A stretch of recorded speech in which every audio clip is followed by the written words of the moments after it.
దాదాపు 5 ఏళ్ల తర్వాత మళ్ళీ అమరావతిలో నేను అడుగుపెట్టాను. ఇక్కడికి వచ్చి చూస్తే అప్పట్లో నిర్మాణం సగం సగం కంప్లీట్ అయిన భవనాలన్నీ కూడా మనకు కనిపిస్తూ ఉన్నాయి. ఒకవేళ పూర్తయి ఉంటే ఈ అమరావతి రూపురేఖలే వేరుగా ఉండేవి. ఇప్పుడు వెనక కనిపిస్తున్న 1, 2, 3, 4, 5, 6, 7 దాదాపు 7-8 బ్లాకులు కనపడుతున్నాయి కదా.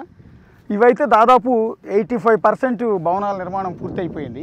ఇవన్నీ కూడా ఉద్యోగుల క్వార్టర్స్ అని చెప్తున్నారు. అందులో గెజిటెడ్ ఉద్యోగులని, తర్వాత కేటగిరీ వైజ్గా వాళ్ళందరికీ కూడా నివాసానికి ఈ భవనాల నిర్మాణం దాదాపు పూర్తయింది. ఎల్ఎన్టీ సంస్థ వీటిని నిర్మించింది.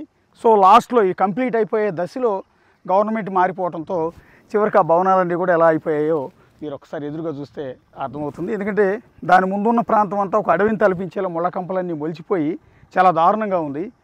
ఇప్పుడు ప్రభుత్వం మారిన తర్వాత ఈ రోడ్లను కూడా కాస్త క్లియర్ చేస్తూ ఉన్నారు. వాస్తవానికి ఈ రోడ్డు మీద కూడా నిన్నటిదాకా కారు వెళ్ళడానికి కూడా అవకాశం లేకుండా ఉంటే అటుపక్క ఇటుపక్క ఉన్న ముళ్ళ కంపలన్నింటినీ కూడా కొత్త ప్రభుత్వం ప్రొక్లైనర్ల సాయంతో వాటన్నింటిని కూడా clean చేయిస్తోంది. For more videos like this, subscribe Big TV channel.